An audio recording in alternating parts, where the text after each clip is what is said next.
유럽 경제는 2025년 1.4% 성장해서 2026년 1.1%로 하락하며 저성장의 늪에 깊이 빠질 것으로 전망되고 있습니다. 이러한 경제 하락세는 새로운 변화를 시도하려는 모든 움직임에 대해 사회 전반에서 강력한 반발과 저항을 불러일으키는 주요한 원인이 되고 있습니다. 특히 프랑스와 영국의 상황은 심각한데 두 나라 모두 국가 부채가 매우 가파르게 상승하며 재정 건전성에 빨간불이 켜진 상태라고 볼 수 있습니다. 프랑스의 경우 국내 총생산 대비 부채 비율이 110%를 넘어서면서 총리가 긴축안을 제시했으나 정치적 반대에 부딪혀 결국 사임하는 사태까지 벌어졌습니다. 프랑스 부채의 더 큰 문제는 전체 부채의 55% 이상을 해외 자본이 보유하고 있어 막대한 이자가 국외로 유출된다는 악성 구조에 있습니다. 10년 전만 해도 해외 부채 비중은 40% 초반이었으나 최근 급격히 상승하며 국가 경제의 기초 체력을 야금야금 갉아먹고 있는 실정입니다. 한국이나 미국이 30% 수준의 해외 부채 비중을 유지하는 것과 비교하면 프랑스의 대외 의존도는 경제 안보 측면에서 매우 위험한 수치입니다. 일본은 부채 규모 자체는 어마어마하게 높지만 국채의 95%를 자국민이 보유하고 있어 프랑스와는 근본적으로 다른 안정적인 구조를 가지고 있습니다. 영국 또한 부채가 빠른 속도로 증가하고 있으며 국채 이자로 지불하는 비용이 국가 국방비의 거의 2배에 육박할 정도로 심각한 상황입니다. 프랑스 역시 부채 이자 비용이 이미 국가의 핵심 예산인 교육비와 국방비를 모두 추월하며 정부의 재정 운용 능력을 완전히 마비시키고 있습니다. 설상가상으로 프랑스의 국가 신용 등급까지 하락하면서 돈을 빌리는 비용인 이자율이 더 높아져 갚아야 할 이자 부담이 눈덩이처럼 불어나고 있습니다. 정부 입장에서는 경기를 살리자니 긴축이 필요하고 금리를 올리자니 부채 부담이 너무 커서 어떤 정책도 쓰기 힘든 외통수에 걸려 있습니다.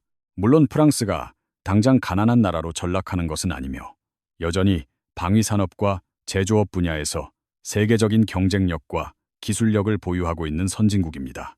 프랑스의 무기체계는 전 세계 시장에 널리 보급되어 있으며 숙련된 공학기술을 바탕으로 한 첨단 제조업은 여전히 국가의 핵심 기반입니다. 하지만 문제는 이러한 과거의 강점들이 혁신 부족과 구조적 한계로 인해 서서히 약화되면서 미래의 성장 잠재력이 조금씩 줄어들고 있다는 점입니다.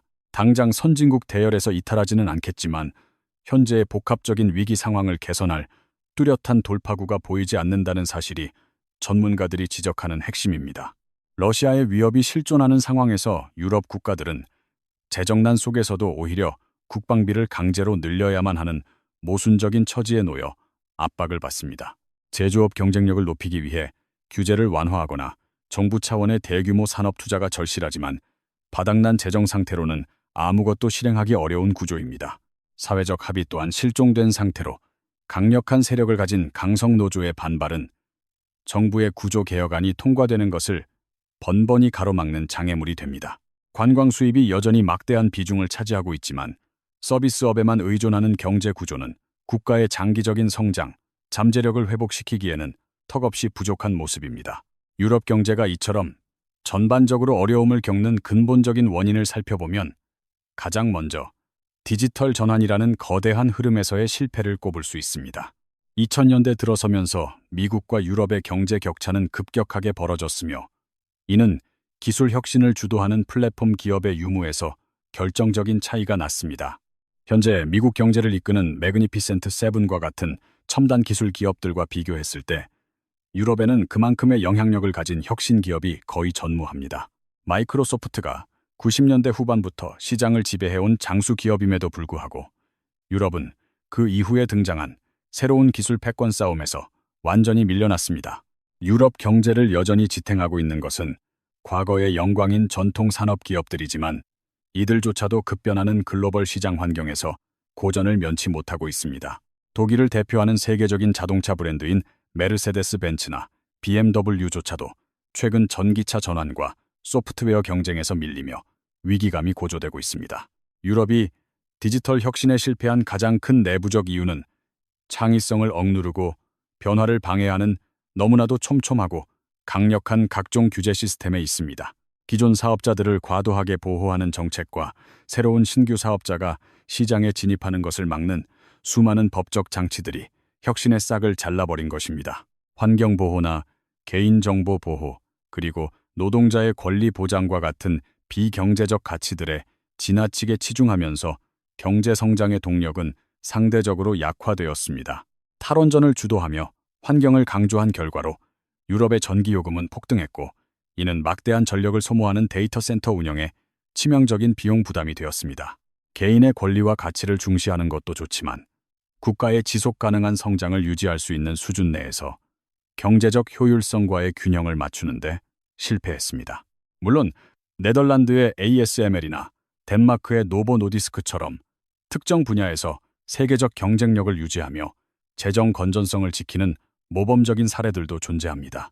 하지만 이러한 소수의 강소국들만으로는 독일이나 프랑스 같은 거대 경제 대국들이 흔들리는 유럽 전체의 경제를 다시 끌어올리기에는 역부족인 상황입니다. 유럽 경제의 중추 역할을 해야 할 독일과 프랑스, 그리고 이탈리아와 영국이 잠재력을 갉아먹는 구조적 한계에 부딪히며 유럽 전체의 성장이 멈췄습니다. 단기적으로는 러시아와 우크라이나 사이의 전쟁으로 인한 에너지 가격 폭등이 유럽 제조업의 원가 경쟁력을 완전히 무너뜨리는 결정타가 되었습니다.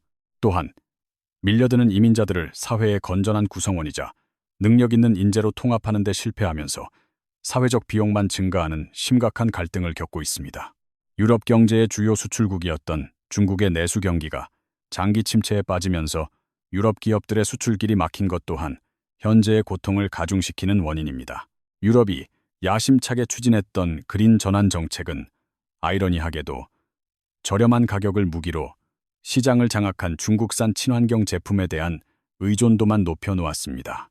태양광 패널의 경우 생산 과정에서의 오염 문제를 무시하고 보조금을 쏟아붓는 중국산 제품과 가격 경쟁을 하는 것 자체가 이미 불가능한 수준입니다. 현재 유럽에서 사용되는 태양광 패널의 97%가 중국산이며 핵심 부품인 인버터 역시 80% 이상을 중국에 의존하고 있는 기형적 구조입니다. 유럽연합은 이러한 중국 의존도를 낮추기 위해 2024년 핵심 원자재법을 제정하고 공급망의 자립을 위한 본격적인 대응에 나서기 시작했습니다. 이 법안은 2030년까지 핵심 원자재 채굴의 10% 이상과 가공의 40% 이상을 반드시 유럽 영내에서 소화하는 것을 목표로 합니다. 또한 탄소 중립 산업법과 배터리 규정을 통해 제품 생산의 전 과정에서 발생하는 탄소 발자국을 엄격히 제한하여 중국 기업의 진입 장벽을 높였습니다. 유럽 내에서 생산되지 않은 제품에 대해 환경 규제라는 잣대를 들이대며 중국의 압도적인 가격 경쟁력을 인위적으로 상쇄시키려는 전략적 의도가 깔려 있습니다.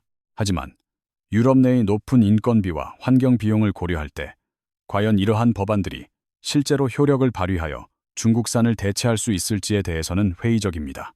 규모의 경제를 앞세워 단가를 낮추려는 기업들의 노력이 규제에 막혀있는 상황이라 유럽 내부에서 자생적인 산업 생태계를 구축하기는 매우 어렵습니다. 유럽집행위원회는 최근 중국산 태양광 인버터를 보안상 고위험 물질로 규정하며 데이터 유출 가능성을 경고하는 등 경제 안보 수위를 높이고 있습니다. 에너지 가격이 이미 폭등한 상황에서 중국산을 배제하고 비싼 유럽산 제품을 강제하는 정책은 일반 소비자들의 비용 부담을 더욱 가중시키는 딜레마를 낳습니다. 대외적으로는 트럼프 행정부의 등장과 함께 과거부터 이어져 온 나토 동맹 내의 미국 의존 비용 문제가 본격적인 갈등의 핵심으로 부상하고 있습니다. 미국 내에서는 유럽이 안보는 미국에 전적으로 의존하면서 무역에서는 각종 비관세 장벽을 세워 자국의 이익만 챙긴다는 비판 여론이 거세게 일고 있습니다.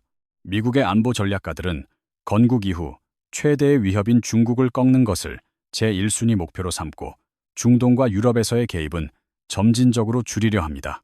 과거에는 중동의 에너지 자원 때문에 군사적 개입이 필수적이었으나 셰일 혁명 이후 미국은 에너지 자립을 이루며 중동에 대한 태도를 바꾸었습니다. 중동에서는 이스라엘을 대리인으로 세워 현상 유지를 꾀하는 반면 유럽에 대해서는 국방비를 스스로 늘리고 안보 책임을 직접 지라고 압박하는 상황입니다. 유럽연합 내에서도 국가마다 이해관계가 첨예하게 대립하여 러시아의 위협 앞에서도 단일한 목소리를 내지 못하고 각자 도생하는 모습을 보입니다. 노드 스트림과 같은 가스관 사업을 두고도 독일과 같은 수혜국과 이를 반대하는 동유럽 국가들 사이의 의견 차이는 좀처럼 좁혀지지 않았습니다. 유럽 집행위가 독과점 방지를 명분으로 가스관 운영을 규제하려 하자 해당 사업으로 이익을 보려던 불가리아와 오스트리아는 강력하게 반발했습니다. 러시아가 우크라이나를 공격하면서 잠시 공조 체제가 강화되기도 했으나 근본적인 경제적 이익 앞에서는 여전히 뿔뿔이 흩어져 있는 것이 유럽의 현실입니다. 미국이 제공하던 안보라는 거대한 우산이 사라지기 시작하면서 유럽 국가들은 이제껏 겪어보지 못한 막대한 안보 비용을 스스로 감당해야 할 처지입니다. 트럼프 대통령 특유의 거친 수사법은 유럽의 미국 의존 비용 문제를 공식화했으며 이는 유럽 경제에 예상치 못한 추가적인 재정 압박으로 작용합니다. 유럽의 사례는 한국에게도 시사하는 바가 큰데 복지 예산을 무작정 늘리는 정책이 국가의 장기적인 재정 건전성에 어떤 영향을 줄지 자문하게 합니다. 한국의 국내 총생산 대비 부채 비율은 40%대로 유럽에 비하면 양호하지만 인구 구조의 변화를 고려하면 결코 안심할 수 없는 상황입니다. 현재 한국 사회는 고령화가 진행 중이지만 아직은 의료비와 사회보장비가 폭발적으로 들어가는 후기 고령층의 비중이 상대적으로 낮은 편입니다.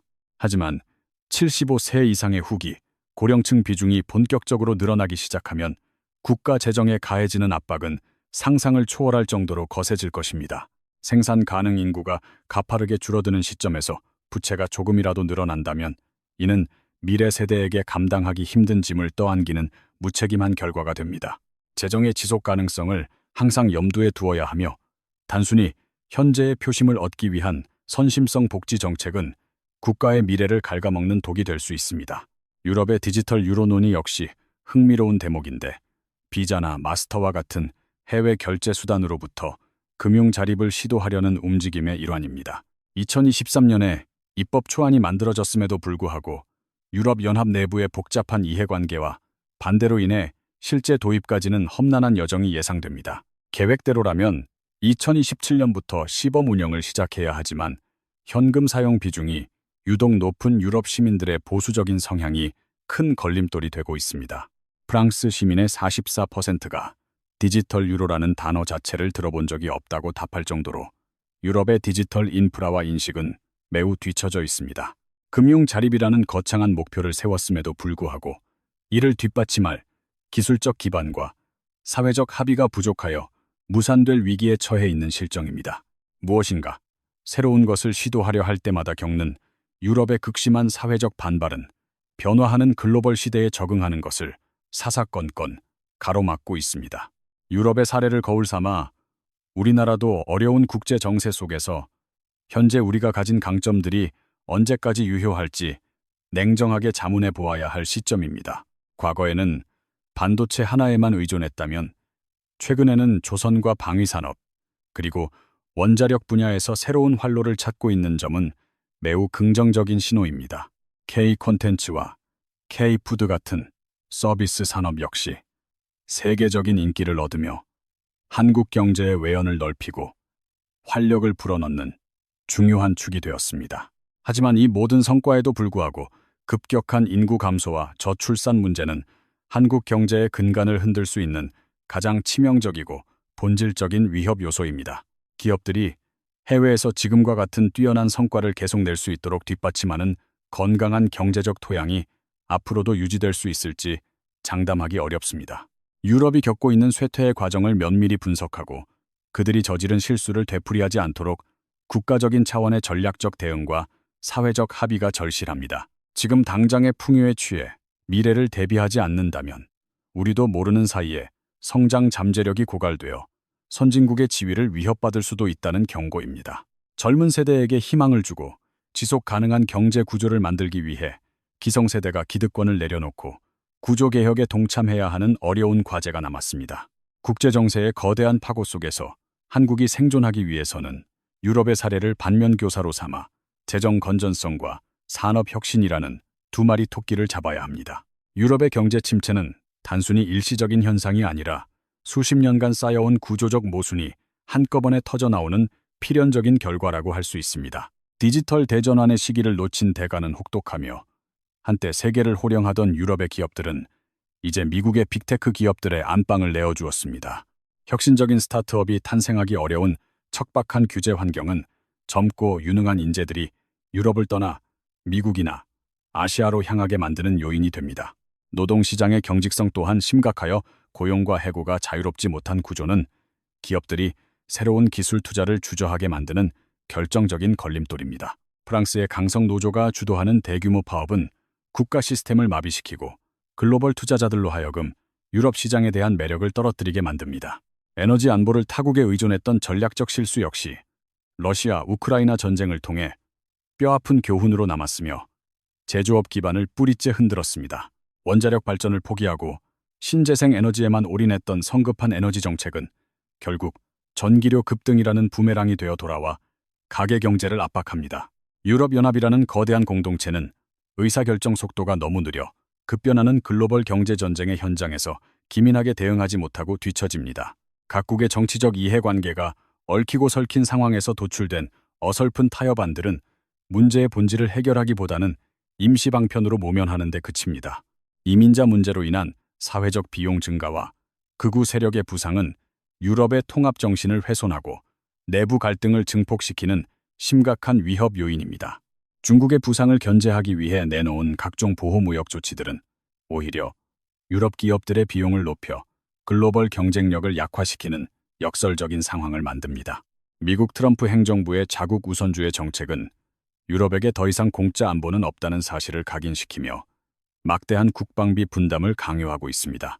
부채를 갚기 위해 교육과 복지 예산을 줄여야 하는 프랑스의 현실은 미래 세대에 대한 투자가 중단되는 악순환의 고리에 빠졌음을 보여줍니다.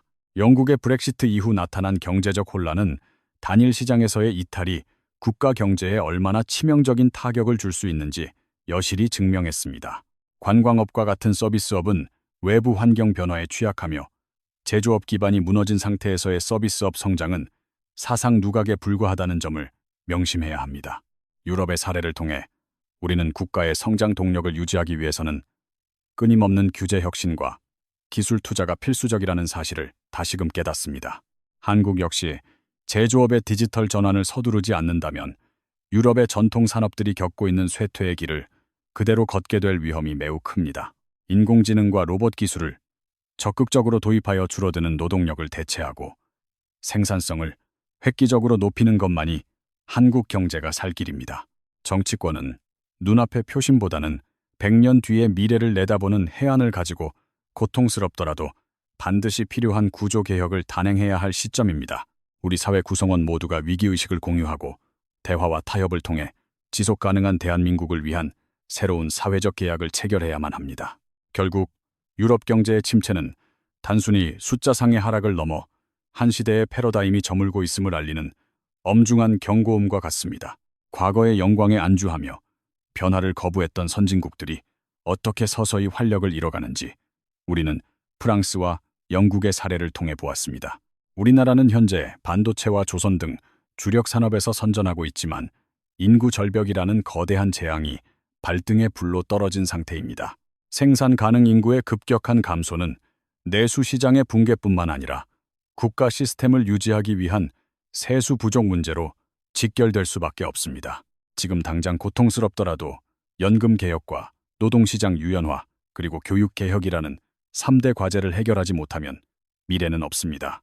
복지 정책 또한 보편적 복지라는 이름 아래 낭비되는 예산은 없는지 꼼꼼히 살피고 정말 필요한 곳에 집중하는 효율성이 절실합니다.